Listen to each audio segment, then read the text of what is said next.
In July 2013, 19-year-old Lily Brennan left her family's strawberry farm in Millbrook County to deliver fresh berries to the farmer's market, wearing her favorite yellow sundress with tiny flowers. She never came home. The sheriff said she'd run off with a seasonal picker, maybe headed to California like young people do. Her parents found comfort believing she was chasing dreams somewhere beyond the wheat fields. Case closed after 6 months. Another farm girl who wanted more than rural life could offer. But 2 years later, when Lily's best friend Emma found that abandoned property off County Road 47, she discovered something that shattered the runaway story. 7 dresses hanging on a clothesline behind the house, different sizes, different years of weathering, all from missing farm girls across 3 counties. The yellow one with tiny flowers was Lily's. What Emma found next in that root cellar would reveal that 7 girls hadn't run away to chase their dreams. They'd been sold like livestock by someone who'd been trusted on every farm in the county for 20 years. Emma Watts hadn't meant to stop at the old Hendricks place. She was driving back from delivering honey to the farmer's market, same route she'd taken for years, when she saw the clothesline. From the road it was just a flash of color through the trees, but something made her foot hit the brake. Maybe it was the yellow, that specific shade of yellow that made her stomach clench before her brain caught up. The gravel track was overgrown, branches scraping her truck's sides. The house hadn't been lived in since the Hendricks family lost it to the bank in '98. Everyone knew the story. Bad loans, worse luck. Then Carl's wife died, and he'd moved into that apartment above his repair shop in town. Emma parked beside the house, leaving her engine running. 2 years since Lily disappeared, and she still found herself looking. Still checked every blonde girl at gas stations, still felt her heart jump at yellow dresses in store windows. The house was exactly what you'd expect. Paint peeling, porch rotting, windows clouded with dirt. But the path around back was worn down to dirt. Fresh wear, not old. The clothesline stopped her cold. 7 dresses hung perfectly spaced, like someone had measured the distance between each one. The first was blue gingham, weathered to threads in places. The second, a green shift dress. The third. Oh, God! Emma's knees hit the dirt. The yellow sundress with tiny flowers hung motionless in the still air. She knew every flower on that fabric, had helped Lily pick it out at Walmart 2 summers ago. "It's perfect for the farmer's market," Lily had said, spinning in the dressing room mirror. Wholesome but cute. Her hands shook as she pulled out her phone. Tyler answered on the first ring. "Em, you okay?" "Tyler." Her voice came out strangled. "The old Hendricks place off County Road 47. You need to come." "Now?" "Emma, what?" "It's Lily's dress, the yellow one. It's here." Silence. Then, "Don't touch anything." "I'm 10 minutes out." But Emma couldn't just sit there. She stood on weak legs, made herself look at the other dresses. A red jumper, size small, a floral print that looked handmade. A white sundress with eyelet lace.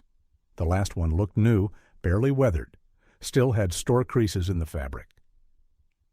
She was photographing them when she heard something from the barn. A metallic sound, like a tool dropping. Emma froze. The smart thing would be to get in her truck, wait for Tyler on the main road. But that yellow dress held her there. Lily had been here, or someone who had Lily's dress had been here. The barn door was partially open, hinges recently oiled. She could smell it.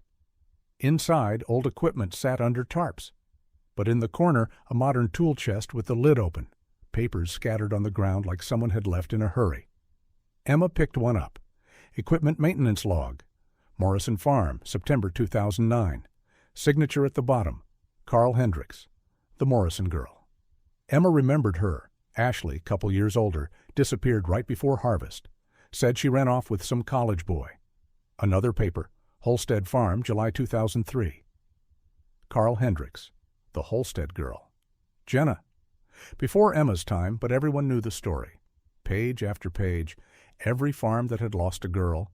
Carl's signature on everyone. Tyler's truck roared up the drive. He was out before it fully stopped, running toward the clothesline.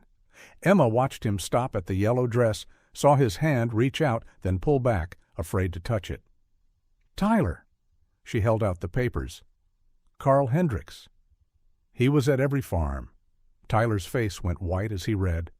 He fixed our harvester the week before Lily. He couldn't finish. Emma's phone rang. Sheriff Garrett. Emma? Tyler called me.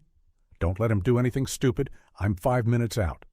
But Tyler was already heading back to his truck. Tyler, no. Garrett said to wait. Carl's at the Brennan farm today. His voice was flat, dangerous. Mom hired him to service the combine for next month's harvest. Emma grabbed his arm. You can't just... He's there right now, Em. With my parents, drinking their coffee, looking at... He stopped. They didn't have any daughters left to look at. Sheriff Garrett's cruiser pulled up, no sirens. He got out slow, but his hand was on his weapon, took one look at the clothesline, and pulled out his radio.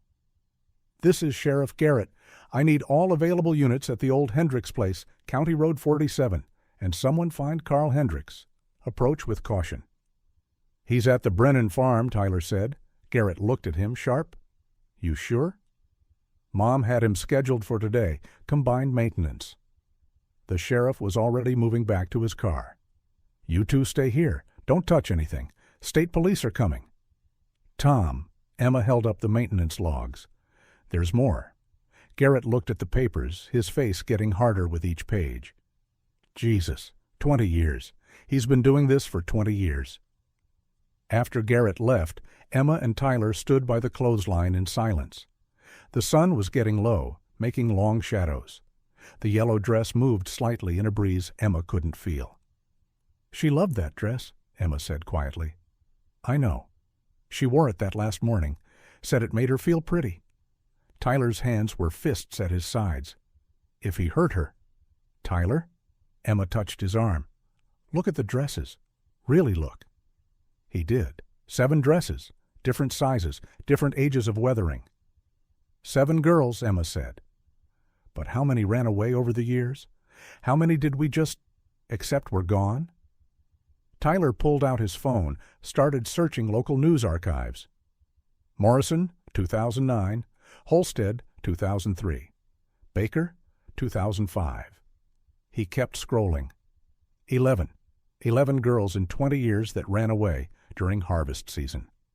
But only 7 dresses. They looked at each other, the same terrible thought forming. Where were the other 4? Emma walked back to the barn, Tyler following. In the tool chest under the logs, she found something else. A small ledger. Dates, initials, and numbers that looked like prices. Tyler? Her voice was barely a whisper. I think he sold them. The ledger fell from her numb fingers. Tyler picked it up, read it, his face going gray. LB July 2013. He looked up at Emma. No price listed. Unlike the others, Lily's entry had no number next to it, just a single word in Carl's careful handwriting. Kept. Emma's legs gave out. Tyler caught her, both of them sinking to the barn floor. 7 dresses on a line, 4 girls with prices, and Lily, who was kept. The sun set completely, leaving them in darkness with only Tyler's phone light illuminating that single word. Kept. Like she was a thing, like she was something you could own. She could be alive, Emma whispered. Tyler's voice was hollow. Where would he keep someone for 2 years? They sat there in the dark barn, afraid to hope, afraid not to. Somewhere, Carl Hendricks was working on the Brennan combine, probably making small talk about the weather, about harvest prospects, about how hard it must be since Lily left. 7 dresses moving in the night wind, 4 prices in a ledger, and 1 girl who was kept. The state police sirens finally broke the silence, but Emma and Tyler didn't move. They sat there holding that ledger, that word kept, burning into their retinas, changing everything they thought they knew about how Lily disappeared. Tyler couldn't stop staring at the photos on his phone. 7 dresses. Emma had taken pictures of each one before the state police arrived and sectioned everything off with crime scene tape. Now, 3 hours later, they sat in Emma's kitchen with Sheriff Garrett, laptops open, building a timeline. This one, Emma pointed at the red jumper on Tyler's screen. I know this dress, Ashley Corwin wore it to the county fair in 2009. She won the pie contest in this dress. Tyler pulled up the missing persons report. Ashley Corwin, September 2009, said she ran off with some college boy she met online. The green shift dress, Emma continued, zooming in on another photo. That's got to be Jenna Holstead, 2003. Remember, everyone said she went to Hollywood? Sheriff Garrett rubbed his face. I was a deputy back then. We didn't even investigate, just assumed. The blue gingham, that's maybe 2005, 2006. Emma was making notes. The floral one looks handmade, probably early 2000s. The white sundress with eyelet lace, maybe 2011. 7 girls, Tyler said quietly. 7 dresses on that line. Garrett pulled out the maintenance logs they'd found. Carl Hendricks, every single farm. He spread the papers out. Morrison Farm, September 2009, right before Ashley disappeared. Holstead Farm, July 2003, month before Jenna, Brennan Farm. He paused, looking at Tyler. Week before Lily. All during harvest season, Emma noticed, when temporary workers are common, when strangers don't stand out. Tyler's phone buzzed. Unknown number. The text read, "Stop looking or she dies." Everyone froze. Tyler screenshotted immediately before typing back, "Who is this?" "Someone who knows you found the dresses." Sheriff Garrett was already on his radio, trying to get a trace on the number. But Tyler kept typing. "Proof of life. Show me Lily's alive."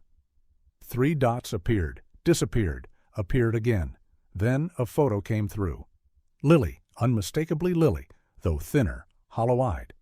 She was holding up 3 fingers. Today's date.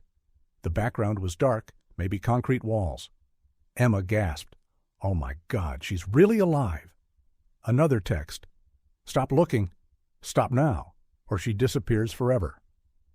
The number went dead. Garrett shook his head. The trace hadn't been long enough. "We need to talk to Dorothy Corwin," Tyler said suddenly. "Ashley's mother. She never believed Ashley ran away." Dorothy Corwin lived in a small apartment above the hardware store. When she opened the door and saw Sheriff Garrett with Tyler and Emma, her face crumpled. "You found something about Ashley." Inside, Dorothy showed them a box she'd kept. "Everyone said I was in denial, but I knew my daughter. She wouldn't leave during harvest. She had responsibilities." She pulled out Ashley's diary. "Look at this, week before she disappeared." The entry was dated September 8th, 2009. "Mr. Hendricks was here again to fix the combine. He's always so helpful, Dad says. But he watches me. Not in a normal way. Like he's shopping, like he's deciding something. It makes my skin crawl." "There's more," Dorothy said, flipping pages. August 15th. "Mr. Hendricks asked if I ever wanted to see the city. Said he knew people who could get a farm girl like me good work. Mom thought it was sweet." And here, September 1st. "Found Mr. H in my room. Said he was checking the window unit AC, but my jewelry box was moved." Tyler's phone buzzed again. Different number. "You went to the Corwin woman. Bad choice. Every step you take, Lily pays for." Tyler showed it to Garrett. "He's watching us, or has someone watching." "Keep him talking," Garrett said. "We've got better tracking now." Tyler typed, "I just want my sister back." "Then stop looking. Call off the investigation." "How do I know you won't kill her anyway?" A longer pause. Then, "Because I've kept her alive for 2 years. She's special." Emma grabbed Tyler's arm. That word, kept, same as in the ledger. "Why is she special?" Tyler typed. "She reminds me of someone. The others were business. Lily is personal." "Others?" "You found the dresses, 7 dresses, but your sister makes 8, doesn't she? And there were more before the dresses. Girls no one even reported missing. Migrant workers' daughters, foster kids, the ones no one looks for." Sheriff Garrett was gesturing. "Keep him talking." The trace was working. "How many?" Tyler typed. "Does it matter?" "You only care about one. Stop looking and she stays alive. Keep pushing and she disappears into the same network the others did." Buyers don't care about names. Buyers? The phone rang instead of another text. Tyler answered on speaker. You want to know about buyers? The voice was distorted, electronic. Ashley Corwin brought $30,000. Pretty blonde farm girl, very popular with certain clients overseas. The Holstead girl was $25,000. Darker hair, less valuable. Your sister? A pause. I had offers up to $50,000. Blonde, young, that wholesome look they love. But I kept her instead. Dorothy Corwin made a sound like a wounded animal. You sold my Ashley? Who is this? The voice sharpened. Dorothy Corwin, Ashley's mother. A long silence. Then, your daughter died in transit. Weak heart, they said. If it helps, it was quick. Dorothy collapsed. Emma caught her while Tyler kept the phone steady. You son of a bitch, Tyler snarled. I'm not the villain here, boy. I'm a businessman. Supply and demand. These girls wanted more than farm life. I gave them more, just not what they expected. Where's Lily? Safe, for now, but my patience is running out. You have 24 hours to call off the investigation. Every cop, every FBI agent, everyone stops looking, or she gets sold to the highest bidder. And trust me, after 2 years of training, she'll bring top dollar. The line went dead. Sheriff Garrett checked with the tech team. We got a location. Tower ping puts him northeast sector, 5-mile radius. That's dozens of farms, Emma said. Dorothy Corwin stood up, shaking but determined. I know every abandoned property in that area. My husband and I searched them all when Ashley disappeared. There are 3 with root cellars deep enough to hold someone. The Garrett place, no relation to you, Sheriff. The old Mitchell farm. And, she paused, the Hendricks family property, where Carl grew up, where his wife died. Tyler's phone buzzed one more time. Your sister says hello. She's singing that song she always liked, the one about strawberry fields. Funny how they hold on to little things even after everything else is taken away. 24 hours. Starting now. Tyler stood up. We need to find her, now. But Sheriff Garrett held up his hand. We do this right, by the book, or Carl walks on technicalities and Lily suffers for it. She's suffering now. Tyler. Emma took his hand. Garrett's right. We know she's alive. We know he's keeping her close. We know he's watching. We have to be smart. Dorothy Corwin wiped her eyes. My Ashley is dead, but Lily isn't. We're going to get her back. Tyler looked at the photo on his phone again. Lily, alive, holding up 3 fingers. In the corner of the image, barely visible, was something that made his heart race. A partial sign, just a few letters. Kins Far. Hendricks Farm. He showed it to Emma, not Garrett. She saw it too, nodded slightly. They knew where Lily was, but if Carl was watching the police, if he had sources in the department, they couldn't trust anyone. Tyler's phone showed the timer. 23 hours, 47 minutes, and 15 seconds remaining. But Tyler wasn't going to wait 24 hours. Not when he knew where his sister was. Not when Carl Hendricks thought he had won. The pattern was clear now. 7 girls over 20 years, all taken during harvest, all from struggling farms where Carl was trusted, welcomed, treated like family. The perfect predator hiding in plain sight, using his repair routes as hunting grounds, his equipment trailers as transport. But he'd kept Lily. That was his mistake, because Tyler would never stop looking, never stop hunting. And now he knew where to hunt. The texts had been coming for 2 days, always different numbers, always knowing things only someone close would know. She still hums that song, won't eat meat anymore. Asked about you yesterday. Tyler kept his phone charged, volume high, waiting for each message like a lifeline.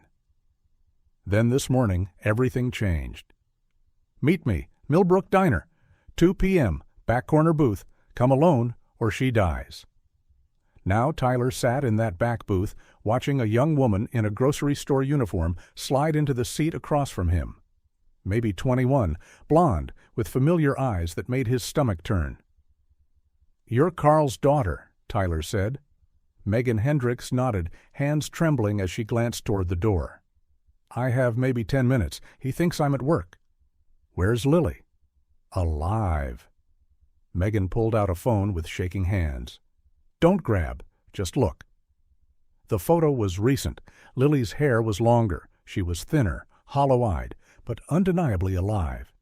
She was sitting on a mattress in what looked like a concrete room, eating from a paper plate. This was last month, Megan whispered. Last month? Why are you just now? Because he's getting worse, more paranoid, more violent. Megan's eyes filled with tears. I've wanted to help for so long, but I was 12 when I figured out what he was doing. He caught me looking at his photos, said he'd sell me too if I told anyone.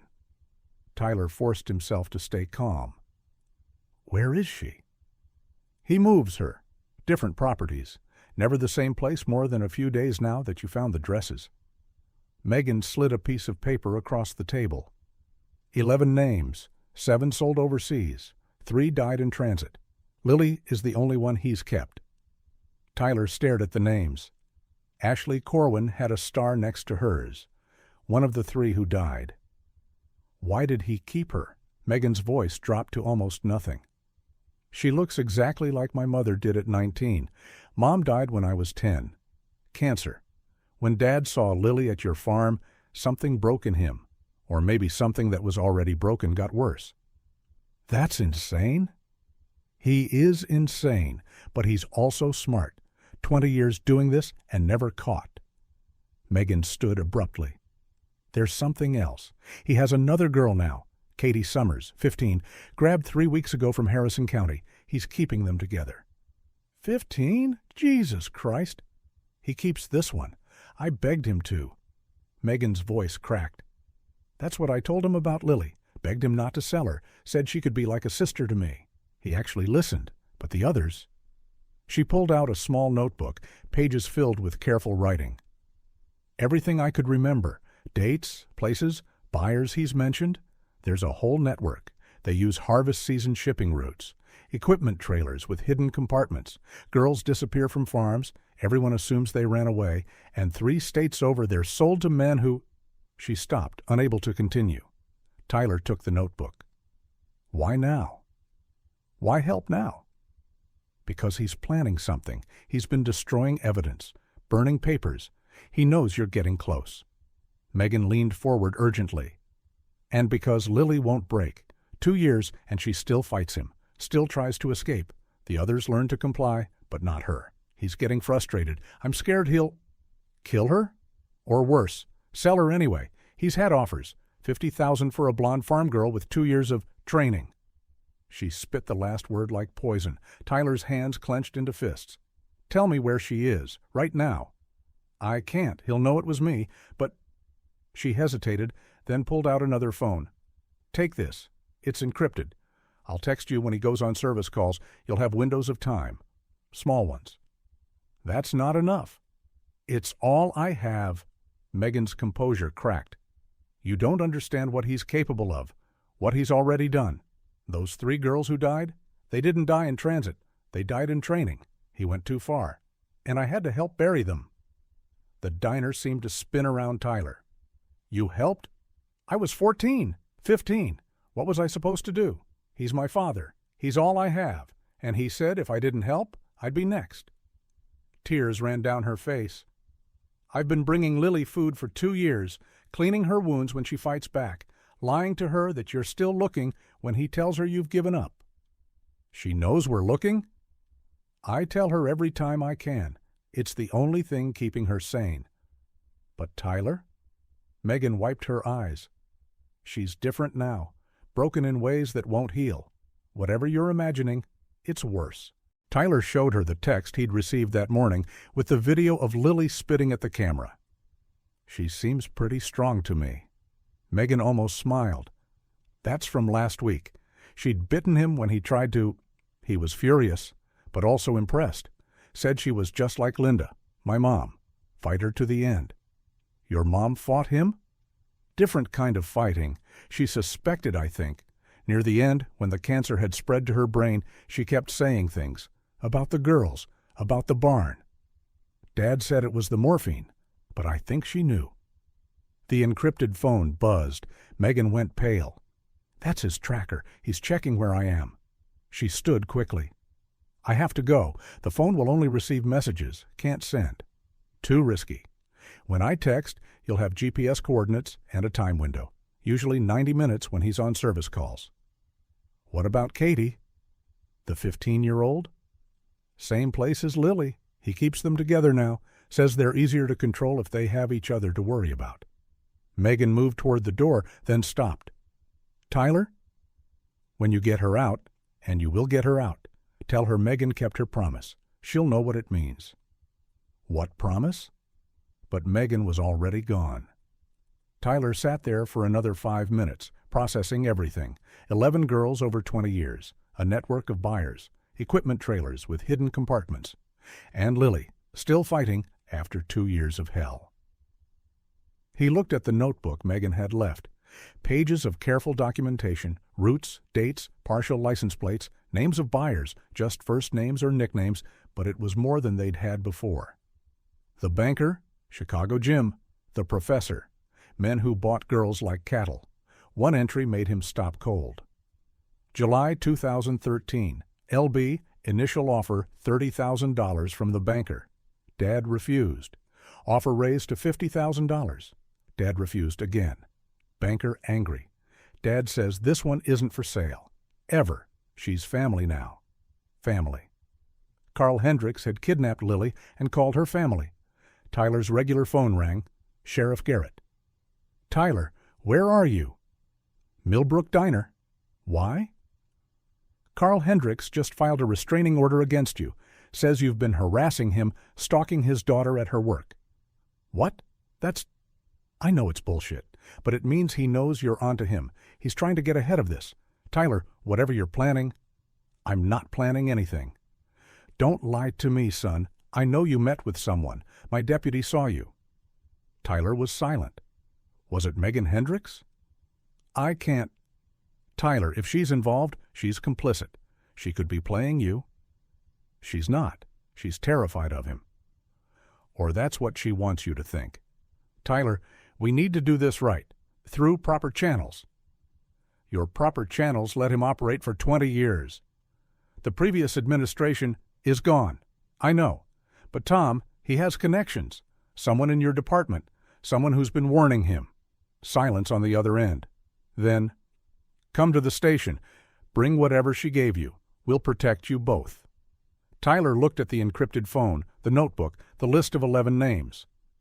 I'll think about it. He hung up and called Emma instead. She answered immediately. Did you meet her? Yeah, Em, it's worse than we thought. There's another girl, 15 years old, and there's a whole network, buyers, routes, everything. Jesus, where's Lily? She couldn't tell me, not yet, but she will. Can we trust her? Tyler thought about Megan's tears, her shaking hands, the way she'd said, tell her Megan kept her promise. We don't have a choice. She's our only way in. The encrypted phone buzzed. A message from Megan. He knows we met. Diner has cameras. He's going through the footage now. I'm so sorry. He's moving them tonight. Both girls. I don't know where. This might be my last message.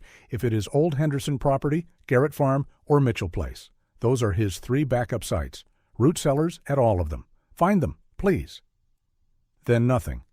Tyler stood up, threw money on the table, and ran for his truck. If Carl was moving them tonight, they were running out of time. And now Megan was in danger too.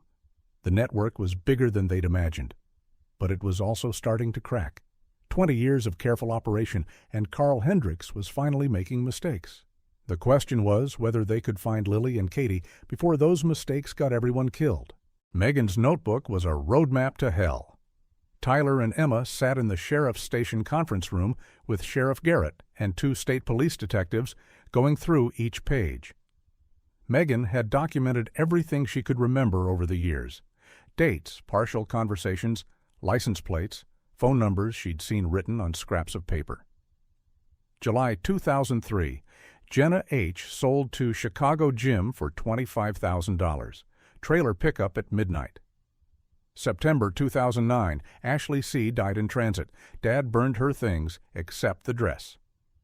May 2011, girl from Bakersfield, no name known, sold to the professor for $35,000. Detective Rivera from the state police looked sick. This is trafficking. Interstate, this is FBI territory. Then call them, Tyler said. We did. They're sending a team. But Tyler, this notebook, it's hearsay. We need concrete evidence. Emma pointed to another entry. Look at this. Equipment trailers modified by J. Paulson, Paulson Welding, cash only. That's a real business in Harrison County. Sheriff Garrett was already on his phone. Judge Matthews? Tom Garrett. I need a warrant for Paulson Welding. Yes, tonight. Tyler's encrypted phone buzzed. Everyone went silent. Megan, he didn't buy my story. I'm locked in my room. He's loading the van. Has both girls. I can hear Katie crying. Tyler typed on his regular phone, showing it to the others. Ask her where. The response came quick. Don't know. But he's on the phone with someone. Keep hearing midnight and usual spot. There's a buyer coming tonight. Rivera grabbed her radio. All units, Carl Hendricks is mobile with 2 hostages. White van, license plate. She looked at Garrett. KRM 5847, Garrett supplied. No approach, surveillance only. Suspect is armed and has hostages. Another message from Megan. Found old shipping manifests in his closet. Taking photos. Images started coming through, shipping documents for farm equipment, but the weights were wrong. A combine header that supposedly weighed 500 pounds more than standard. A corn planter with an extra 300 pounds. Human cargo, Rivera said quietly. He was weighing them and adding it to the equipment weight. More images. Photos of girls, some Tyler recognized from missing posters over the years, others he didn't. All were young, all from farm communities across 3 states. Each photo had information written on the back: height, weight, age, price. Then Megan sent something that made everyone freeze. A current photo of Carl's phone screen taken from a distance. A text conversation visible. Package ready for transport. 2 units. Premium quality. Confirmed. Midnight at location 3. $75,000 for both. No, special one not for sale. $100,000 for both. One only. $50,000. Take it or leave it. Fine. The young one then. Midnight. Tyler stood up so fast his chair fell over. He's selling Katie tonight. Keeping Lily? Rivera was already mobilizing. We need to find location 3. Garrett pulled out a map. Based on the past locations Megan mentioned and the routes we know he uses. Emma had been quiet, going through the notebook. Wait, look at this. She showed them a page where Megan had drawn a rough map. 3 X marks. She labeled them. Location 1 is the old drive-in theater off Route 49. Location 2 is the abandoned grain elevator near Millbrook. Location 3 inches. She pointed. The old Brackenridge Supply Depot. Closed 5 years ago. Perfect for truck access, isolated, multiple exits. That's 15 minutes from here, Garrett said. Rivera checked her watch. It's 10:30. We have 90 minutes. Another message from Megan. He's leaving. White van. Katie in back, drugged, Lily fighting him. He hit her with something. Both in back now. I'm going to follow. No, Tyler said out loud, even though she couldn't hear. Don't follow. Too dangerous. He's my father. He won't hurt me, and someone needs to know where Lily ends up if this goes wrong. Sheriff Garrett was coordinating units. I want roadblocks here, here, and here, but not visible. Let him get to the depot. We take him there. What about the buyer? Rivera asked. We take them both. Tyler's phone rang. Unknown number. He answered on speaker. You think you're smart? Carl's voice, calm but cold. Getting my daughter to spy on me? She's not as clever as she thinks. I've known about her little rebellion for months. Where's Lily? Safe, where she belongs, with family. She's not your family, you sick. She's more my family than yours ever was. You people, letting her work those fields, wasting her beauty on farm work. She was meant for better things. You mean meant to be sold? A pause. I never sold her. Never would. She's special. Like your wife was special? The silence stretched dangerous and long. Then, you have no idea what you're talking about. Megan told us Lily looks just like Linda. Megan doesn't know anything. She knows you've been trafficking girls for 20 years. She knows about the network, the buyers, Chicago Jim, the professor, the banker. Another long pause. If you know all that, then you know I'm protected. You know there are people higher up who won't let this come to light. Who's protecting you? A laugh. You think I survived 20 years by myself? Your precious sheriff's department, your state police. There are people on my payroll you'd never suspect. Rivera was gesturing frantically, mouthing, "Keep him talking." The trace was working. Then why run? Tyler asked. Why move the girls tonight? Because every network needs restructuring sometimes. The old roots are compromised. Time for new management, new methods. You're selling Katie to someone tonight. Katie? Is that what she told you her name was? These girls lie, you know. Make up sob stories. Try to manipulate you.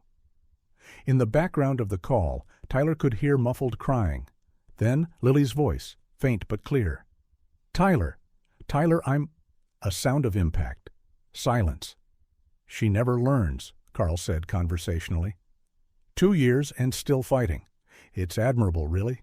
Linda was the same way. Did you kill your wife too? Cancer killed my wife. I tried to save her. Everything I've done has been to save her. She's dead, Carl. No, she lives on, in Lily, in the life we're building together. Tyler wanted to vomit. Rivera showed him her phone. They had the location. Carl was heading toward the depot.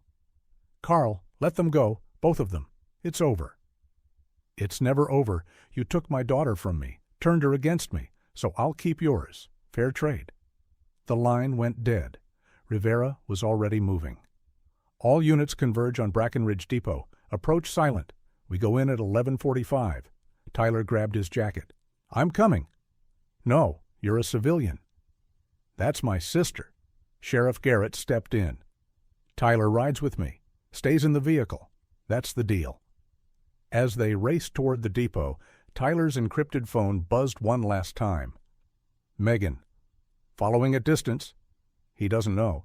There's a semi-truck already at the depot. Illinois plates. The buyer's early. Then, I'm so sorry for everything. Tell Lily I tried. Tell her I kept my promise. The phone went dead. No more messages came through. As they approached the depot, all lights off, Tyler could see the white van parked next to a semi-truck. 2 figures standing between the vehicles. Carl and another man, negotiating. In the back of that van were 2 girls. One who'd been missing for 2 years, one who'd only been gone 3 weeks. The clock on the dashboard read 11:43. In 2 minutes, they'd make their move. In 2 minutes, this would all be over. Or it would all go terribly wrong. Tyler gripped the door handle, ready to run the second Garrett gave the signal. Somewhere in that van, Lily was waiting, still fighting, still believing he'd find her. Hold on, Lily, he whispered. Just hold on. Tyler sat in Sheriff Garrett's cruiser, watching the depot through binoculars. Carl's white van was parked next to a semi-truck. The buyer, a heavy-set man in his 50s, was checking his watch impatiently. Where's Carl? Garrett muttered. Rivera's voice crackled over the radio. All units hold. Wait for the transaction. Tyler's encrypted phone lit up. Megan. Dad's at the depot. Just saw him go into the warehouse. He always checks the girls before showing them. Can you see inside? No, but he keeps them sedated for transport. Medical-grade drugs. That's how he moves them, without anyone noticing. Tyler watched Carl emerge from the warehouse, walking toward the van. He was carrying something, a small case, probably the sedatives. He's preparing them for transport, Tyler told Garrett. Rivera's voice. We move when he opens the van. Need visual confirmation of the girls. Carl approached the buyer. Tyler could see them talking, the buyer gesturing angrily. Some disagreement about price or terms. Megan texted again, "I'm in his workshop. Found something." A photo came through, Polaroids hidden in an equipment panel. Dozens of them. Girls Tyler recognized from missing posters spanning 2 decades. Each photo labeled with dates and prices. Then another photo that made Tyler's blood freeze. Lily, taken recently, unconscious on a medical table. "There's more," Megan sent. The safe behind the false panel. Mom's birthday, March 15th. Everything's in there. 20 years of evidence. Tyler made a decision. "I need to get to the workshop." "Not now," Garrett said. "We're about to—" Carl was opening the van's rear doors. Through the binoculars, Tyler could see inside. Katie Summers, unconscious, tied up. But just her. Where was Lily? "Only one girl," Tyler said. "Where's my sister?" Rivera ordered. "Move in." Now. Police vehicles converged from 3 directions, lights blazing. Carl spun around, saw them coming, and ran toward the warehouse. The buyer dropped to his knees immediately, hands up. "Don't shoot!" Carl yelled, hands visible, but still backing toward the warehouse. "You don't understand. There are more girls. I'll tell you where." "Stop moving," Rivera commanded. "The supplier will kill them all if you take me. There are protocols, dead man switches." He reached into his pocket. Multiple officers thought he was drawing a weapon. The shots were almost simultaneous. 3 officers fired. Carl went down hard, blood spreading across his shirt. "No!" Tyler screamed, jumping from the cruiser. "We need him alive!" He ran to Carl, who was gasping, dying. Blood bubbled from his mouth. "Where's Lily?" Tyler grabbed his shoulders. "Where is she?" Carl's eyes were already glazing. "Safe. Where she belongs." Where? But Carl was gone, his secrets dying with him. Tyler stood up, covered in Carl's blood, rage and despair fighting in his chest. Katie was safe in the van, but Lily was still missing. His phone buzzed. "Megan. Dad's dead, isn't he? I heard the shots from here." "Yes, he didn't tell us where Lily is." "I know where she is. The Mitchell farm, second root cellar, behind a false wall. He showed me once when he was drunk. Said it was for his special projects. Tyler, there's another girl there too. Sarah. He's had her for 8 months." Tyler was already running back to Garrett's cruiser. Mitchell Farm. Now. As they raced through the night, Megan kept texting. Dad kept his special ones separate, the ones he'd never sell. "I should have told someone. I should have—" "Just meet us there," Tyler texted back. The Mitchell farm looked abandoned in the darkness. They'd searched it before, found nothing. But Megan was already there, standing by the root cellar entrance. "Down here," she said, leading them into the first chamber. Empty as before, but she pressed on a section of concrete wall, and it swung inward. The smell hit first. Then they heard it, someone crying. Weak, exhausted sobs. Tyler pushed past Megan, his flashlight illuminating the hidden chamber. 2 cells. In one, a girl he didn't recognize, must be Sarah, sitting in the corner, rocking and humming. In the other, Lily! She was chained to the wall, so thin he could see every bone, but alive. Her eyes met his, and for a moment, no recognition. Then, barely a whisper. "Tyler? Is this real?" "Yeah, it's real. We're getting you out." Garrett had bolt cutters, breaking the chains while Tyler held his sister. She weighed nothing. Behind them, Megan was coaxing Sarah out of her cell, the girl moving like a broken doll. "Is he dead?" Lily asked as Tyler carried her up into the night air. "Yes." Something shifted in her face. Not relief, not joy, just acknowledgement. "There are others," she whispered. "Other girls. He told me about them, the ones he sold. Some are still alive, still trapped." "We'll find them," Tyler promised. "No, you won't. Not without him." Her voice was fading. "But Megan knows things. She knows more than she told you." Tyler looked at Megan, who was helping Sarah into an ambulance. She met his eyes and nodded slightly. Yes, she knew more. The question was whether she'd finally tell it all. As the ambulances pulled away with both girls, Rivera approached Tyler. We found everything in Carl's safe. Ledgers, photos, videos, 20 years of evidence. We can track the buyers, maybe find some of the girls." Tyler nodded, but he was thinking about what Lily had said. Megan knew things. Carl's daughter had been his unwilling accomplice for years. How many secrets was she still keeping? At the hospital, as Lily and Sarah were rushed into treatment, Megan sat down in the waiting room and began to write. Pages and pages of names, dates, locations. Everything she'd been too terrified to tell while her father lived. "This is everyone I remember," she told Rivera. "Every buyer who visited, every girl I saw, every property he mentioned."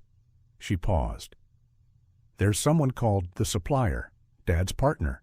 I don't know who, but they're still out there, and they know about Lily." Tyler stood by the window of room 315, watching his sister sleep, finally safe but broken beyond recognition. They'd found her, saved her, but the cost was written in every scar, every bone visible through her skin, every nightmare that would haunt her forever. Carl was dead, but his network lived on, and somewhere out there the supplier was already making new plans. The hospital smelled like bleach and exhaustion. Tyler sat in the waiting room, Emma beside him, watching the clock tick past 3 a.m. It had been 4 hours since the ambulances brought Lily and Sarah in from the Mitchell farm. Megan emerged from the hallway, still in her grocery store uniform, now filthy from the root cellar. Her hands shook as she held 2 cups of coffee. "The doctors let me see them," she said, voice hollow. They're alive. But Tyler, 2 years. 2 years of hell. And Sarah, 8 months. "Can I see her?" Tyler stood up. "Room 315. She's sedated." They had to. She kept fighting them, thought they were. Megan trailed off. She thought they were Carl. Through the small window, Tyler saw his sister in proper light for the first time since the rescue. So thin he could count every bone, hair hacked short and uneven, arms covered in scars both old and fresh. IVs in both arms, monitors tracking her weak heartbeat. "She looks—" Emma couldn't finish. "Dead," Tyler said flatly. "She looks dead." In room 316, they could hear Sarah's constant humming. One note, endless, like a broken machine. Sheriff Garrett arrived, grim-faced. "The FBI wants statements from everyone. Rivera's setting up a command center. This is bigger than just Carl now." Megan sat down heavily. "There's something I need to tell you. About the supplier." Everyone turned to her. "Dad had a partner, someone he called the supplier. I only heard the name a few times, always when he was drunk or angry. Said it was his insurance policy. Someone who could take over if anything happened to him." "Who?" Garrett demanded. "I don't know, but they came to the house once, maybe 6 months ago. Dad made me stay in my room, but I listened through the vent." Megan's voice dropped. "It was a woman, local accent. She knew about Lily. Said Dad was getting too attached, too sloppy." Tyler's phone buzzed. Unknown number. "Carl's dead. The girls are recovered. Stop now or lose everything." The supplier. He showed it to Garrett, who immediately called Rivera. Within an hour, the hospital was crawling with FBI agents. They moved Lily and Sarah to a secure wing, guards posted at every entrance. "Whoever this supplier is," Rivera said, "they know our moves. Could be law enforcement, could be someone at the hospital. We trust no one outside this room." Days passed in a blur. Lily drifted in and out of consciousness, sometimes recognizing Tyler, sometimes screaming for help from people who weren't there. Sarah hadn't stopped humming. The doctors said it was a coping mechanism, her mind's way of drowning out memories. On the 3rd day, Lily woke fully, clear-eyed for the first time. "Tyler?" He grabbed her hand. "I'm here." "Is he dead?" "Yes, Carl's dead. The police shot him at the depot." She processed this slowly. "The others, the girls he sold, are they—" "We're looking. FBI has the records from his safe. We'll find them." "No, you won't." Her voice was certain. "The supplier has them now, or had them killed. Loose ends." "How do you know about the supplier?" Lily's eyes went distant. She visited sometimes, checked on the inventory. Never saw her face clearly, but her voice, teacher voice, like she was disappointed in you. A teacher? Or someone who sounds like one, educated, proper grammar even when angry. Lily tried to sit up, too weak. Tyler, she has lists, names of girls Carl was watching, girls he hadn't taken yet. Rivera entered the room. We found 7 bodies at Carl's properties, all female, various stages of decomposition, some dating back 15 years. Lily closed her eyes. Jennifer, Monica, Bethany, Alice. 3 others, he never told me their names. He made me help bury Jennifer, said it was a lesson about what happened to girls who fought too much. The room went silent. There's more, Lily continued. The supplier has buyers Carl didn't know about. International connections. Carl was small-time compared to her operation. That night, while Tyler slept in the chair beside Lily's bed, someone entered Sarah's room. The cameras mysteriously glitched for 3 minutes. When they came back online, there was a note on Sarah's pillow. You saw my face. Speak and die. Stay silent and live. The supplier. Sarah was alive but terrified, rocking back and forth, her humming now frantic. Megan found her first, tried to calm her. Sarah grabbed Megan's hand, tapping frantically. Their code, 1 tap for yes, 2 for no. Did you see who it was? Megan asked. 1 tap? Yes. Do you know them? 1 tap? Yes. Will you tell us? 2 taps. No. Then Sarah pointed at the note, at the word die. Rivera wanted to push, but Megan stopped her. She's terrified, and she's right to be. Whoever this is got past FBI security like it was nothing. Tyler stood guard over both rooms now, not trusting anyone else, but Lily seemed unsurprised by the breach. She's marking her territory, Lily said quietly. The supplier, warning Sarah to stay quiet. She knows Sarah saw her face. I only saw shadows, but Sarah saw everything. Then Sarah's in danger. We all are, but Sarah most of all. Over the next few days, Sarah's condition deteriorated, not physically, emotionally. She stopped eating. The humming grew quieter. She was giving up. She's dying, Megan said bluntly to Tyler. The fear is killing her. That's when Lily made a decision. Despite barely being able to walk, she insisted on being wheeled to Sarah's room. I saw her too, Lily whispered to Sarah. The teacher. Not her face, but I heard her voice. We both know who she is, don't we? Sarah's humming stopped. She looked at Lily with desperate eyes. But we're not going to tell them, Lily continued. Not yet, because she's watching. She's probably here right now, visiting other patients, reading to children, hidden in plain sight. Sarah squeezed Lily's hand. A moment of understanding between 2 survivors. When I'm stronger, Lily promised, we'll stop her together. That night, 3 of Carl's buyers were found dead in their homes, executed. No witnesses, no evidence. The supplier is cleaning house, Rivera said, eliminating anyone who could identify her. But Megan had a different theory. What if it's not the supplier? What if someone else is hunting them? Who? Megan didn't answer, but that night she disappeared from her apartment. No signs of struggle. She left a note. Sarah knows who the supplier is, but won't tell. I'm going to find out another way. Keep them safe. M. Tyler wanted to search for her immediately, but Lily stopped him. Let her go. She knows things. Carl taught her things. Lily's voice was distant. She's going to do what we can't. Which is? Hunt. Tyler's phone buzzed. Megan. Found something.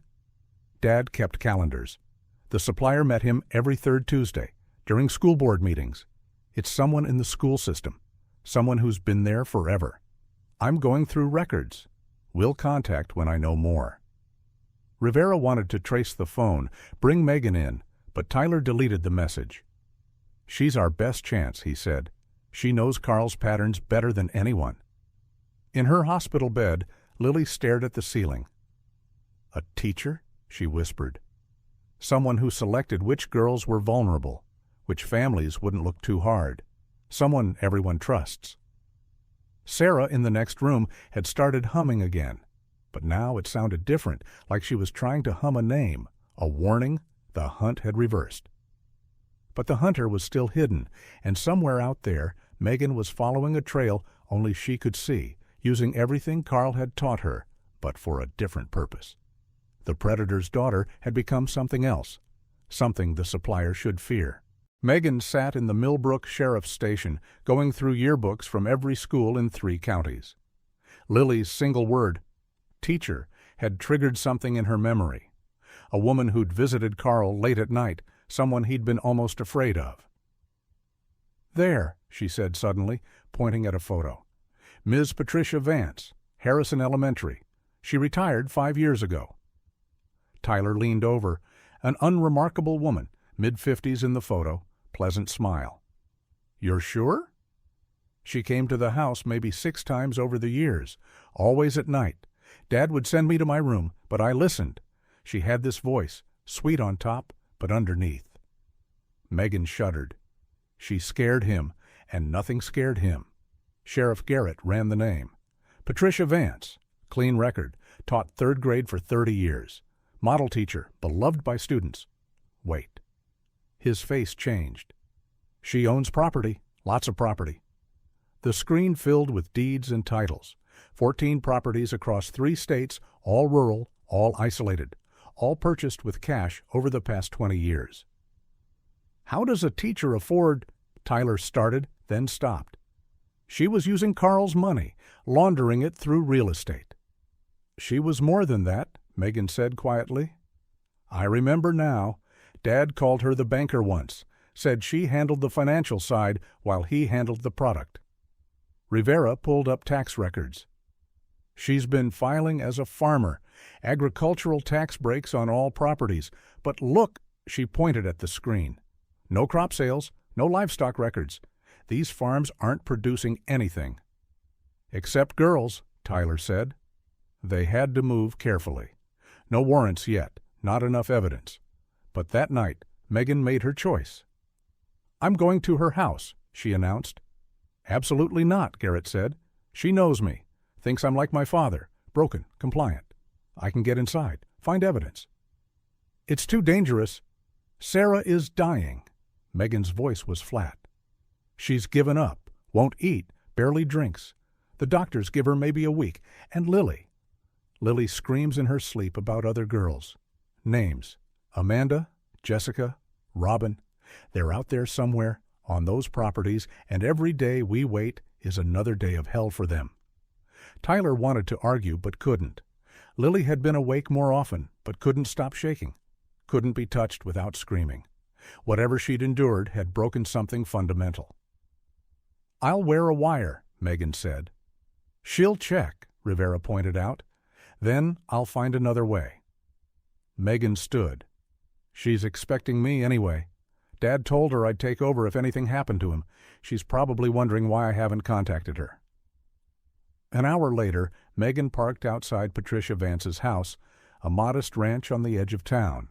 Nothing suspicious. Garden gnomes in the yard, American flag on the porch, perfect suburban camouflage. Patricia answered the door in a housecoat, looking every bit the retired teacher. "Megan, dear, I've been expecting you." The house smelled like cookies and potpourri. Family photos on every surface. A grandfather clock ticking in the hallway. Normal. Too normal. "Tea?" Patricia offered, already walking to the kitchen. Megan followed, noting the locks. Deadbolt on the front door, security system panel. Windows with bars painted to look decorative. "I'm sorry about your father," Patricia said, pouring tea. Such a waste. He was getting sloppy, though. Sentimental. About Lily Brennan. Yes, keeping her was foolish. Product is product. The moment you see them as people, you've lost. Patricia sipped her tea. "I trust you understand that." "Of course." "Good, because we have a problem. Your father's death has created a supply chain issue. Buyers are getting impatient." "How many buyers?" 17 active, 3 more interested but waiting for specific types. Patricia pulled out a ledger, matter of fact. The banker in Columbus wants another blonde, 15 to 17. The professor in Chicago needs a brunette, must be a virgin, preferably religious background. And our Belgian contact wants twins. Megan's stomach churned, but she kept her face neutral. And supply? Currently, we have 6 in conditioning, 3 ready for sale, 3 still in training. Patricia flipped pages. Your father was supposed to deliver the Brennan girl to Columbus last month. The banker is upset. She's in the hospital, under guard. Yes, inconvenient, but she'll be released eventually. Traumatized girls often run away, disappear. No one would be surprised. What about the others? The 6? Patricia smiled. Would you like to see them? I could use help with conditioning. Your father said you had a gentle touch. Megan nodded, not trusting her voice. They drove in Patricia's car to a property 20 minutes away. An old dairy farm, barn still standing, house dark. Patricia unlocked the barn, flipped on lights. The stalls had been converted to cells, 6 of them occupied. Girls ranging from maybe 14 to 20, all in various states of breaking. Some cowered when the lights came on, others didn't react at all. This one, Patricia said, stopping at the 3rd stall, is Amanda Reeves. Took her from a truck stop in Missouri. Runaway. No one's even looking.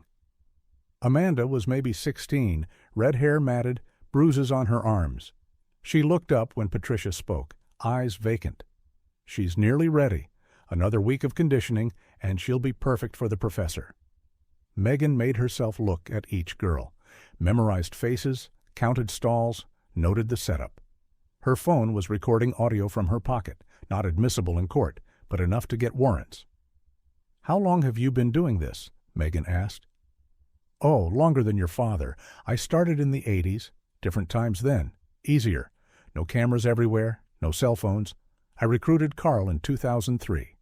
He had the perfect cover, trusted mechanic, access to families. Patricia locked the barn again. But he got emotional. First that wife of his, then the Brennan girl. Emotion is weakness in this business. Back at Patricia's house, Megan excused herself to the bathroom and texted Tyler the address. Within minutes, Sheriff Garrett had teams moving. But Patricia was smart, had cameras hidden that Megan hadn't seen. When Megan came out of the bathroom, Patricia was holding a gun. Did you think I was stupid, dear? I knew the moment you walked in. You're not like your father at all. You're weak, emotional. Maybe. No, maybe about it. You care about those girls, just like that stupid Brennan boy cares about his sister. Patricia's pleasant mask was gone now. I've been doing this for 40 years. I'm not going to prison because Carl's daughter grew a conscience. The gun was steady, aimed at Megan's chest. But Megan had learned things from Carl, too. Things about survival, about distraction. The police are already at the dairy farm, Megan said. You're lying. Check your phone. You have cameras there, too, don't you? Patricia glanced at her phone on the counter. Just a second, but enough. Megan threw the hot tea in her face, grabbed for the gun. They fought, 2 women grappling in a kitchen that smelled like cookies while girls rotted in cells 20 minutes away. The gun went off. Patricia stumbled back, red spreading across her housecoat. Not a fatal wound, but enough. Megan kicked the gun away as Patricia fell. You stupid girl, Patricia gasped. You don't know what you've done? The network, it's bigger than you know. International, protected. They'll come for all of you. Let them come. Police sirens outside. Tyler burst through the door, Sheriff Garrett behind him. Patricia was still talking, bleeding out but defiant. 40 years, hundreds of girls. You only found 6. Where do you think the others are? She laughed, blood on her teeth. Gone, sold, dead, and more being taken every day. You stopped nothing. The EMTs took her away, but she died en route to the hospital. Heart attack, they said. Convenient. At the dairy farm, FBI agents brought out the 6 girls. All alive, all damaged. Amanda Reeves couldn't stop crying.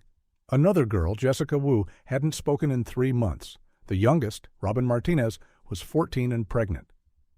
Megan sat in the back of an ambulance being treated for minor cuts from the fight. Tyler found her there. "You saved them. 6 out of hundreds. 6 more than yesterday. Is it enough?"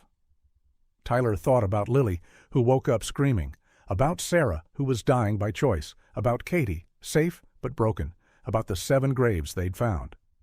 "No," he said honestly, "but it's something." At the hospital, they brought the 6 new girls in. Lily was awake when Amanda Reeves was wheeled past her room. Their eyes met through the doorways, 2 survivors recognizing each other. Lily raised her hand slightly. Amanda raised hers back. A small gesture, a tiny connection. That night, for the first time, Lily let Tyler hold her hand without flinching. "Megan saved them?" she asked. "Yeah." "Good, that's good." She was quiet for a moment. "Patricia used to visit, brought me things sometimes, books, food, said it was important to keep the product healthy." "She's dead." "I know, I felt it, like a weight lifting." Lily looked at him. "But there are others. The network doesn't die with 2 people." "We'll find them." "No, we won't. They'll disappear, regroup, evolve. In 5 years, 10 years, they'll be back. Different names, same evil." She was probably right, but Tyler didn't care about 5 years from now. He cared about today. 6 girls saved, his sister alive. It had to be enough. In room 316, Sarah had stopped humming for the first time in 8 months. She was listening to Amanda in the next room, crying. And for the first time since her rescue, Sarah spoke. Just one word, hoarse and painful through her scarred throat. "Sister." 3 weeks after Patricia Vance died, the collapse began. It started with Sarah. The girl who'd barely spoken, who'd refused to eat, suddenly became lucid during a therapy session. She wrote frantically on a notepad, filling page after page. Names, dates, locations. Everything she'd overheard during 8 months in Carl's cells. "He thought I was broken," she wrote. "Thought I couldn't understand. But I heard everything." The FBI descended on her room with recorders and cameras. Sarah wrote for 6 hours straight, hand cramping, tears streaming. She drew maps of properties, described buyers who'd visited, listed other girls she'd seen briefly before they were moved. "There's a man in Dayton," she wrote. "Lawyer, has 3 girls in his basement. Carl sold them to him in 2019. "How do you know?" Rivera asked gently. Sarah wrote, "He brought one to show Carl." Proof she was still alive, for a repeat business. Her name was Bethany. She had a scar on her left hand shaped like a moon. By nightfall, FBI had raided the lawyer's house, found 3 girls, including Bethany Torres, missing since 2019. Alive. Traumatized beyond measure, but alive.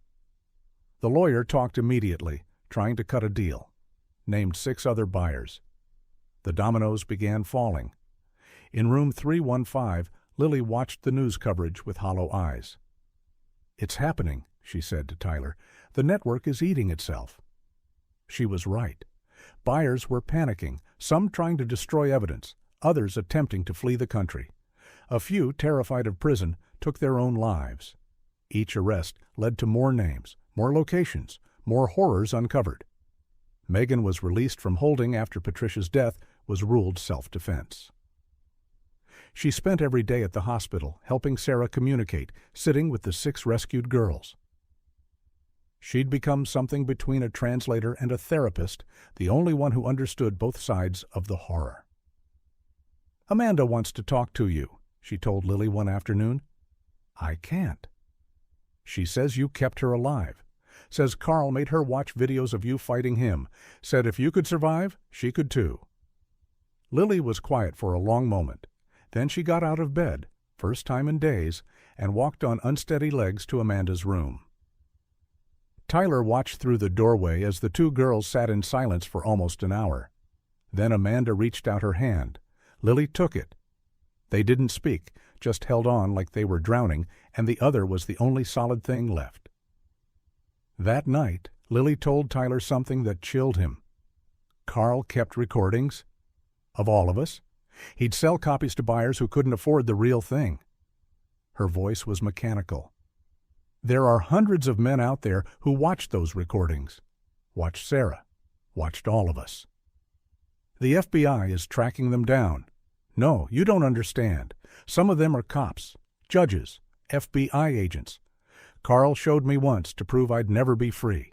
Said even if I escaped, they'd find me. Send me back. Tyler's phone rang. Sheriff Garrett.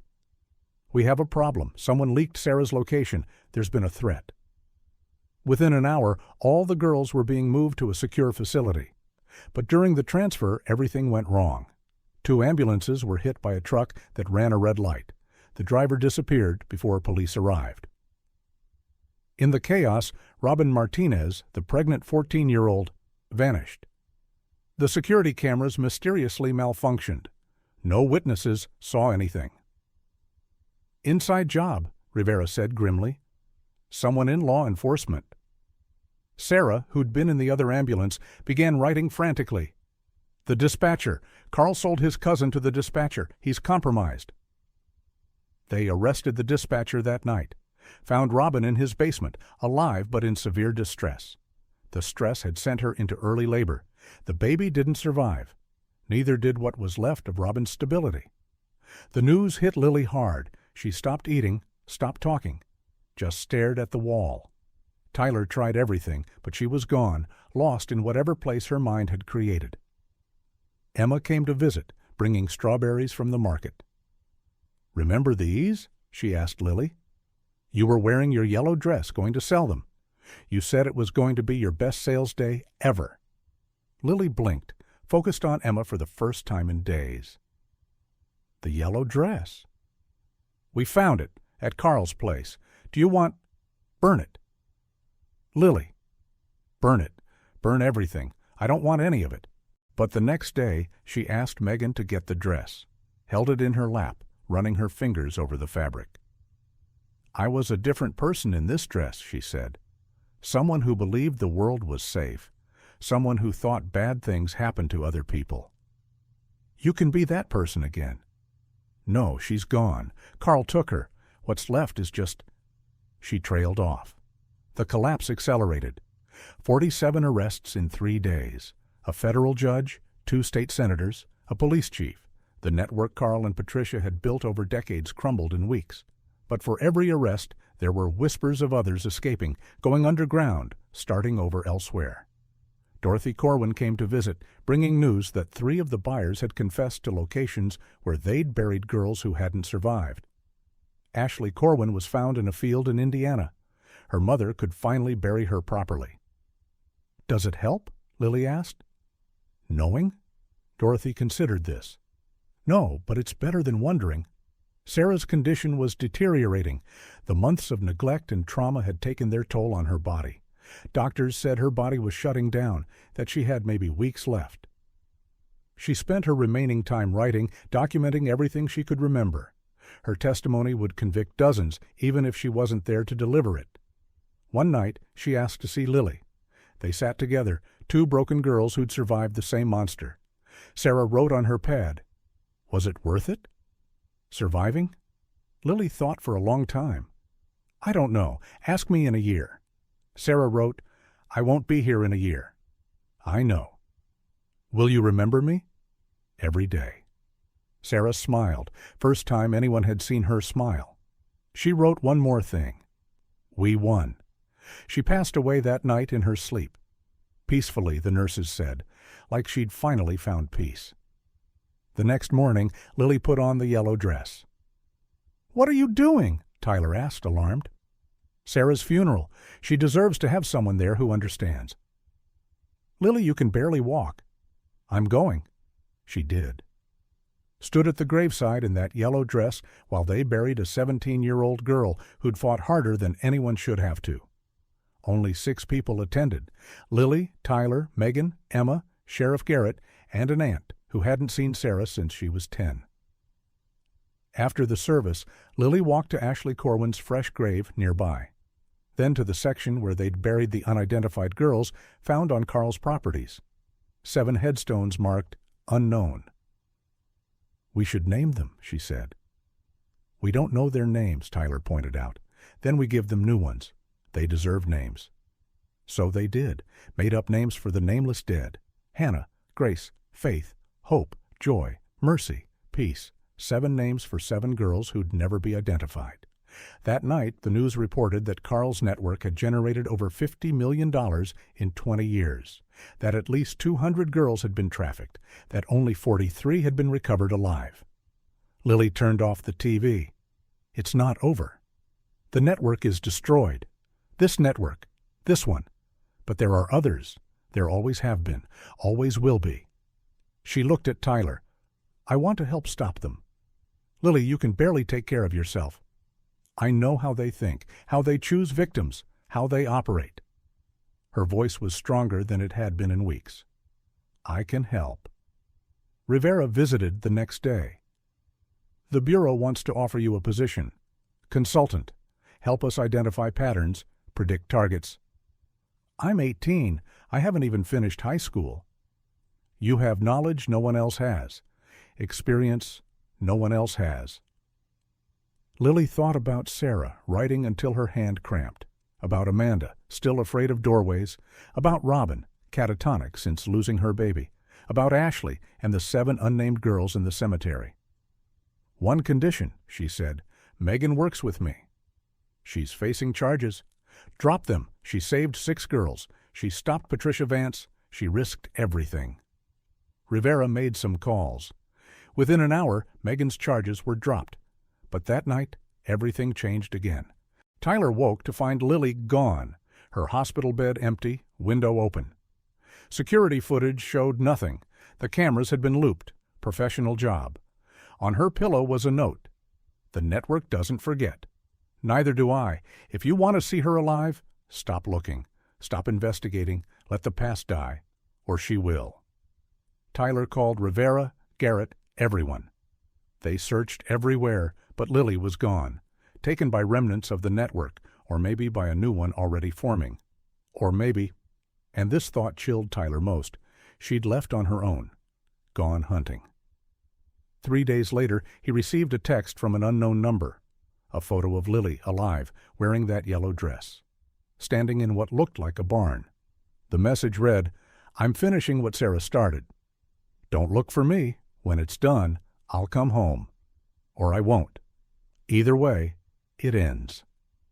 L. Tyler stared at the photo. His sister, the girl who'd picked strawberries in a yellow dress, was gone. What remained was something else. Something Carl had created. Something the network had forged in 2 years of hell. A hunter who knew exactly how monsters thought. And somewhere, monsters were learning to fear a girl in a yellow dress. Tyler hadn't slept in 3 days. The photo of Lily in the barn haunted him. She looked hollow, determined, dangerous. The FBI had traced the phone to a burner, location services disabled. She'd learned from Carl how to disappear. Then Megan found something in Sarah's final notes, hidden between seemingly random observations. Elle knows where they meet, the barn on Tillman Road, first Tuesday, midnight. First Tuesday was tonight. It's a trap, Rivera said when Tyler showed her. Or Sarah was delirious. Or Lily fed her that information, Megan said quietly, knowing we'd find it after. They all looked at each other. After Sarah died. Lily had planned this. Tyler made the decision. I'm going. Absolutely not. She's my sister. She won't hurt me. She's not your sister anymore, Rivera said bluntly. Whatever came back from Carl's captivity is something else. But Tyler was already moving. Megan followed. You're not going alone. Sheriff Garrett tried to stop them, but Tyler had made up his mind. At 11 p.m., he and Megan drove toward Tillman Road. The FBI followed at a distance, ready to move in if needed. The barn was old, abandoned for decades. But fresh tire tracks led to it. Multiple vehicles. Recent. They parked a quarter-mile away, approached on foot. Through cracks in the barn walls, they could see light, hear voices, multiple men, and one female voice they both recognized. Lily. The network is restructuring, she was saying. Carl and Patricia are gone, but the demand remains. The routes remain. The methods remain. Tyler peered through a gap. 6 men sat in folding chairs. Lily stood at the front like a teacher, still wearing that yellow dress. But something was different. She had a presence now. Command. "You all bought from Carl," she continued. "You trusted him. You can trust me." One man raised his hand. "You're the Brennan girl, the one he kept." "I was. Now I'm your supplier. I know where Carl kept his emergency stock. 3 girls, ready for sale." Tyler's blood went cold. Emergency stock? There were more girls? "Prove it," another man said. Lily pulled out a phone, showed them something. The men leaned forward, interested. "Where?" the first man asked. "First we discussed terms. Carl was sloppy, emotional. I'm neither. Cash only. No traces. No preferences. You take what I provide." Her voice was ice. "And no one touches them until full payment. Carl's mistake was letting buyers a sample. It led to damage, evidence, problems." "You're 18 years old," a third man scoffed. "What makes you think?" Lily moved so fast Tyler almost missed it. A knife appeared in her hand, pressed to the man's throat. "I survived Carl Hendricks for 2 years. I watched him work, learned his trade, his mistakes." She stepped back, knife disappearing. "I'm not him. I'm better." The man rubbed his throat, shaken. "Fine. Terms accepted." "Good. The girls are—" Tyler couldn't let this continue. He burst through the door. "Lily, stop!" Everyone froze. The 6 men started to scatter, but Lily held up a hand. "My brother. He's harmless." She looked at Tyler with empty eyes. "Hello, Tyler. What are you doing?" "Continuing Carl's work." No, you're not. I'm what he made me. 2 years, Tyler. 2 years of learning how this works, how to break people, how to sell them, how to make them disappear." She turned to the men. "This is actually perfect. Tyler can be our first demonstration." "Lily." She pulled out a gun. Carl's gun, Tyler realized, pointed it at him. "You shouldn't have come." Megan stepped out from behind Tyler. "Lily, please. This isn't you." "Megan?" Lily's voice softened slightly. "You understand. You helped him. You know how it works." "I know it's evil." "Evil?" Lily laughed, hollow and bitter. "Evil is what happened to us. This is just business." One of the men stood up. "This is getting complicated. We're leaving." "No," Lily said, gun swinging toward him. "No one leaves until we finish our business." That's when Tyler noticed something. Lily's hand holding the gun was shaking, just slightly. And she kept glancing at the barn's corners like she was looking for something, or someone. "The 3 girls," Tyler said slowly. "Where are they, Lily?" "Safe, for now." "Show us." Lily hesitated, first crack in her facade. "You don't have them," Megan said, understanding. "This is—" "Shut up," but the men were getting nervous now, starting to move toward the doors. "FBI, nobody move." Rivera and her team burst in, weapons drawn. The 6 men immediately dropped, hands behind heads. They knew the drill, but Lily kept her gun up, swinging it between Tyler and the agents. "Lily, put the gun down," Rivera said calmly. "You don't understand. This was the only way." The only way to what? Lily smiled then, sad and broken. To get them all in one place. She threw something on the ground, a recorder. It had been running the whole time. 6 buyers, all admitting to purchasing from Carl, all agreeing to buy more. She lowered the gun. Sarah identified them in her notes. I just needed them to confess. Tyler stepped toward her. "You planned this?" "Sarah planned it, before she died. Said the only way to catch them was to become them, to make them trust me." Lily's composure finally cracked. "Do you know what I had to say? What I had to pretend to be?" She collapsed to her knees, gun falling from her hand. Tyler caught her as she sobbed, 2 years of suppressed emotion pouring out. "I became him. I became Carl. Just for tonight, but I became him." The 6 men were arrested, loaded into FBI vehicles. Each one had thought they were meeting Carl's successor. Instead, they'd met their end. Rivera knelt beside Lily. "The 3 girls? Are there really—" "No, Sarah heard Carl mention emergency stock once, but he was lying to a buyer. There are no more girls. We found them all." How did you know these men would come? Lily pulled out Carl's real phone, the one everyone thought was destroyed. I messaged them, as him, said I'd faked my death, needed to restart operations. They all came running. That was incredibly dangerous. Everything is dangerous now. Lily looked up at Rivera. Every day I'm alive is dangerous. I know too much. I've seen too much. Carl made sure of that? They helped her to her feet. The yellow dress was dirty now, torn at the hem. She looked at it with disgust. "Burn it," she told Tyler. "This time really burn it." As they walked to the vehicles, Megan asked, "How did you know we'd find Sarah's note?" "Because you're thorough, and because Sarah made me promise.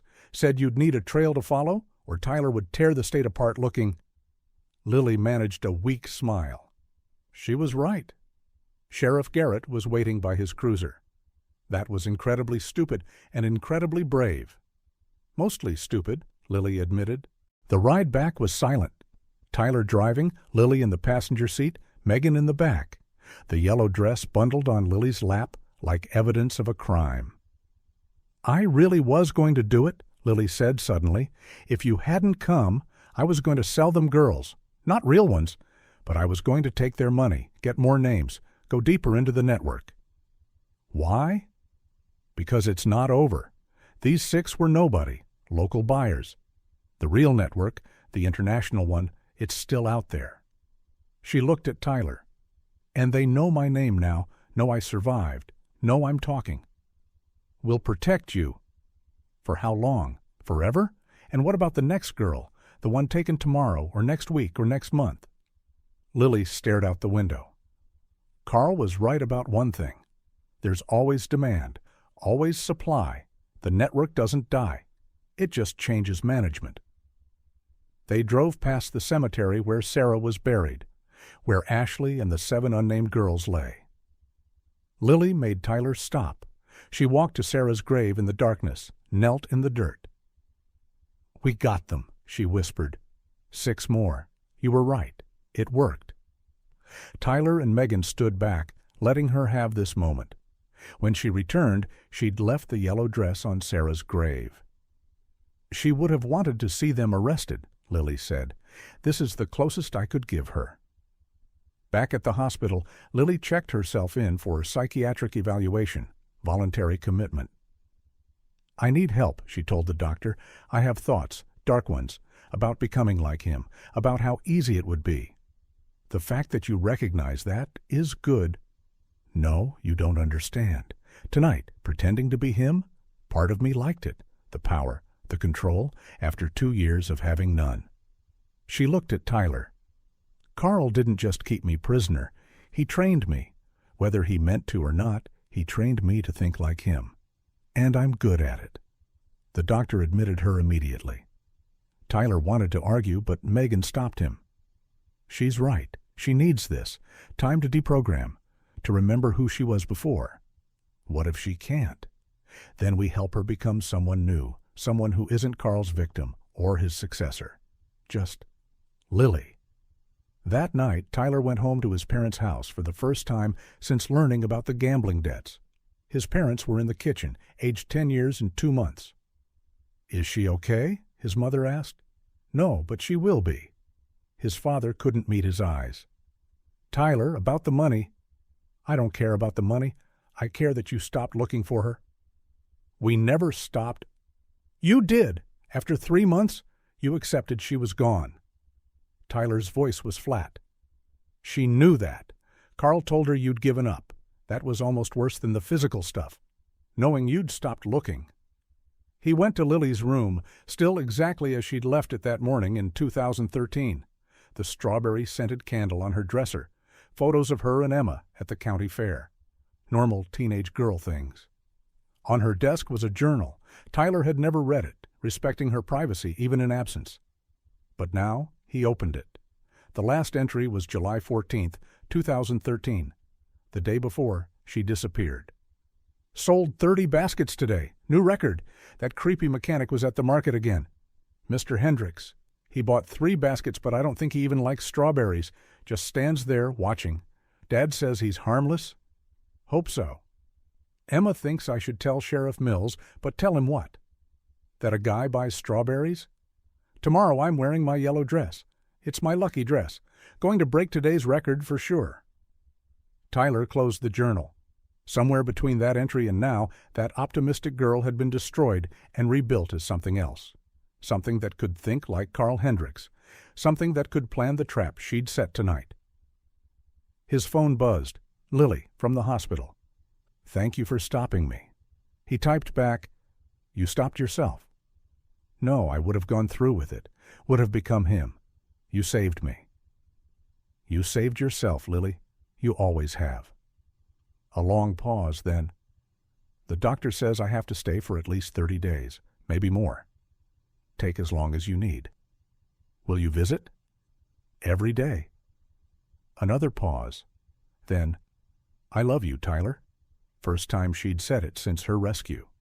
I love you too, Lily. As he sat in her teenage room, surrounded by remnants of who she used to be, Tyler realized something. They'd saved Lily's body from Carl. They'd saved her from the network. But the hardest rescue was still happening, saving her from what Carl had turned her into, and that might take the rest of her life. 6 months later. Lily stood in the strawberry field behind the old Brennan farm. Tyler had bought it back with money from a victim's compensation fund. She wore jeans and a plain blue t-shirt. No more yellow dress. That was buried with Sarah. The strawberry plants were young, just planted. It would be a year before they produced fruit.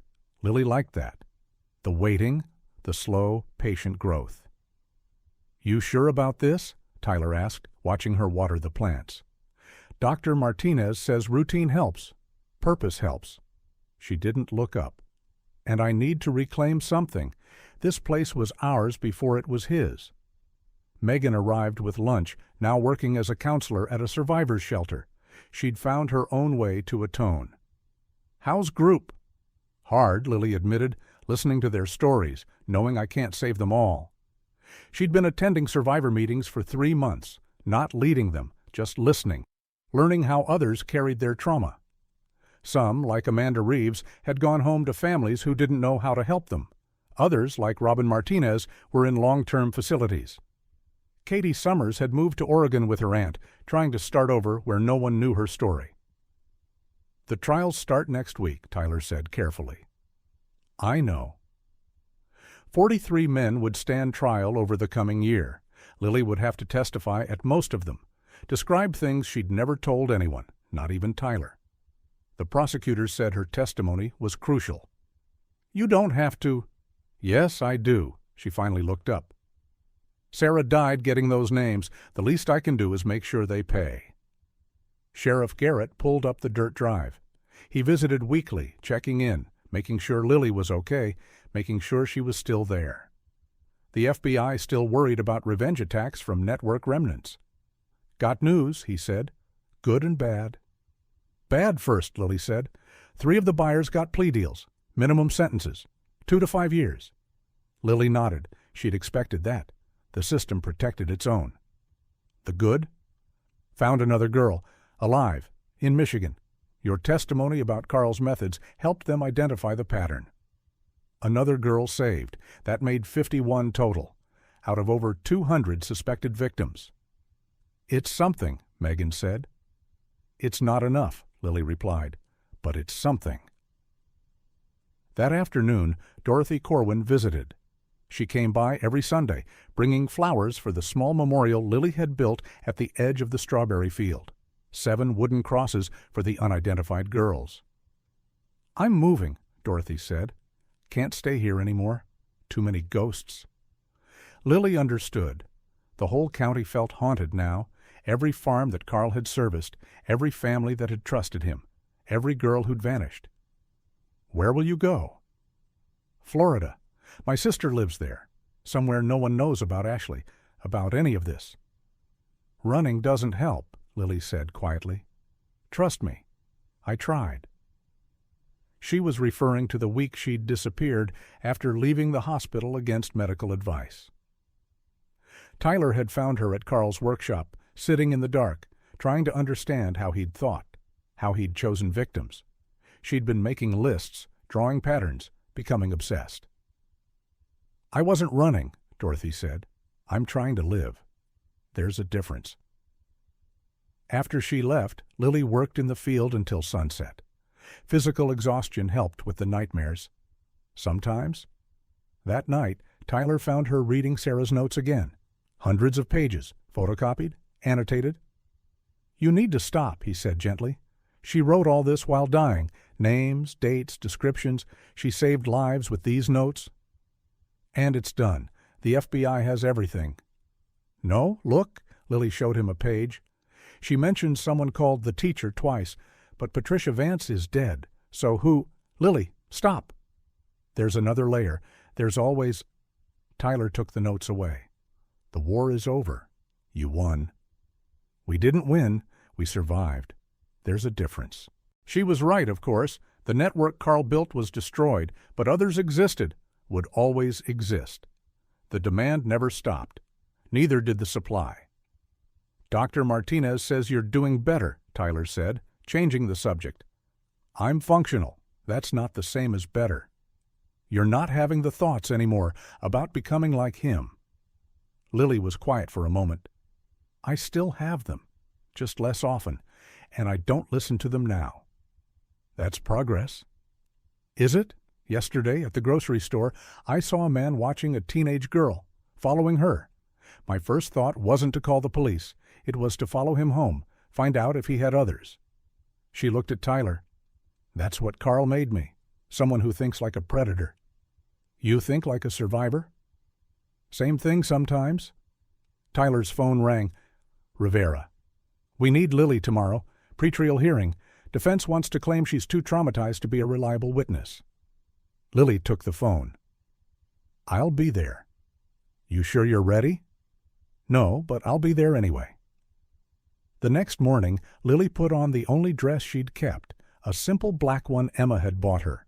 Court appropriate, nothing like the yellow dress. The courthouse was packed, media everywhere. "Strawberry Girl Trial Begins," the headlines read. They'd made her a symbol, the girl who survived, the one who brought down the network. Inside, she saw them. 6 of the buyers from the barn that night.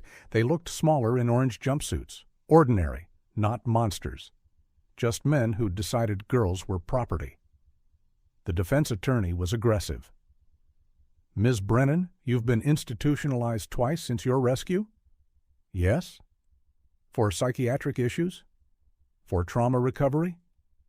"You held these men at gunpoint?" "Yes." "Threatened them?" "I was conducting a citizen's investigation." "You pretended to be a trafficker yourself?" "To expose them. Yes." "So you lied?" Lily looked directly at the men in jumpsuits. "I learned from the best." The prosecutor redirected, had her describe Carl's methods, the selection process, the breaking process, the selling process. Clinical, detailed, horrible. One of the defendants threw up. After 6 hours of testimony, Lily walked out exhausted but intact. She'd face this again at each trial.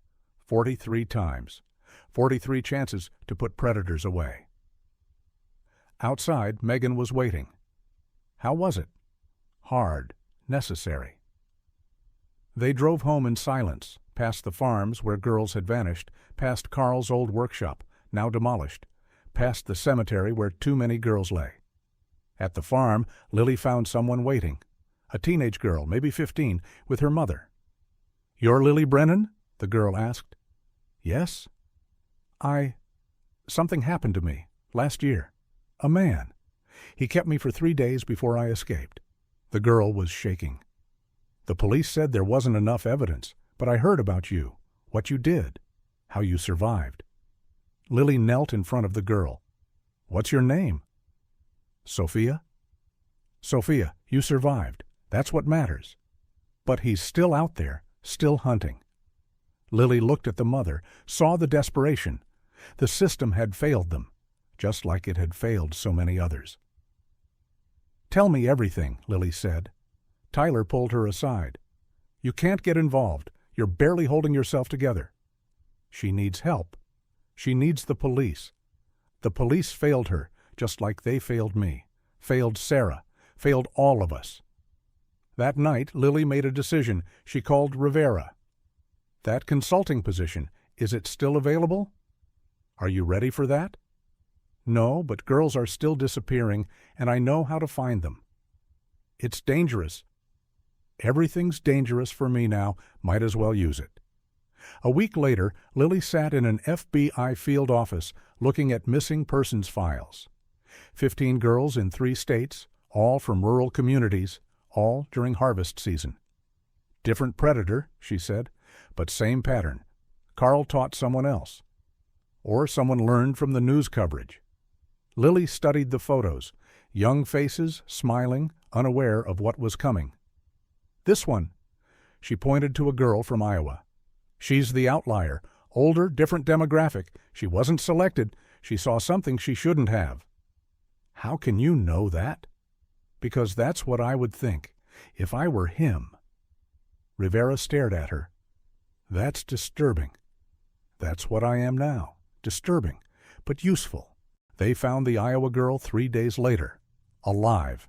She had indeed witnessed an abduction. Her testimony led them to a trafficking ring operating out of agricultural equipment companies. Just like Carl's, but bigger. 14 girls saved in the first month of Lily consulting, but the cost was high. The nightmares got worse, the dark thoughts louder. Every predator she helped catch reminded her of what Carl had put in her head. The knowledge, the methods, the mindset. One night, Tyler found her in the strawberry field at 3 a.m., digging in the dirt with her bare hands. What are you doing? Planting more? We need more. Sarah loved strawberries. I never asked, but I bet she did. All those girls probably did. She was crying, dirt under her nails. It's never enough. I save one, 2 more disappear. I stop one predator, 3 more emerge. You can't save them all. Then what's the point? Tyler helped her up, led her inside. The point is, you saved some. That has to be enough. Does it? He didn't answer. Couldn't answer. 6 months turned to a year. The trials continued. 38 convictions, 5 acquittals. The strawberry plants grew. Lily saved more girls, lost more of herself. On the anniversary of her rescue, she stood at Sarah's grave. Someone had left fresh flowers. The yellow dress she'd left there was gone, weathered away, or taken by someone. I'm trying, she told the headstone, but I'm becoming something I don't recognize. To catch them, I have to think like them, and every time I do, I lose a piece of who I was. Wind through the cemetery was the only answer. That night, Emma came to dinner, first time in months. She looked at Lily across the table, searching for her friend. You still in there? Emma asked quietly. I don't know anymore. The girl who loved strawberry picking, who wore yellow dresses, who sang in the truck on the way to market, is she still in there? She died in Carl's basement. What came back was something else. No? Emma reached across, took her hand. You came back, changed, broken maybe, but still you. Lily wanted to believe that. But when she looked in the mirror, she saw Carl's training, Patricia's methods, the network's patterns. She saw a weapon forged by trauma, useful but dangerous. Some of us came home, she said, echoing what she'd told Tyler so long ago. But we didn't come home the same. That night she made a decision. 1 year of hunting, 1 year of saving who she could. Then she'd stop. Before she became the very thing she hunted. She had 11 months left. In those 11 months, she'd save 37 more girls. She'd identify 8 trafficking rings. She'd testify at dozens more trials. But the cost would be everything that remained of Lily Brennan, the farm girl who'd loved strawberries and yellow dresses. In the end, Tyler would stand in the strawberry field, watching his sister work. She'd be humming something, not strawberry fields anymore, something sadder. And he'd know that they'd saved her body from Carl, saved others through her sacrifice, but never quite saved her soul. The strawberries would grow, sweet and red and perfect, and every basket sold would carry the weight of all the girls who never came home. Some wars don't end with victory or defeat. They end with survival. And survival, Lily had learned, was its own kind of prison. She'd escaped Carl's basement, but she'd never really left. The yellow dress was gone, but its ghost haunted every field, every missing girl, every predator's face. Some of us came home.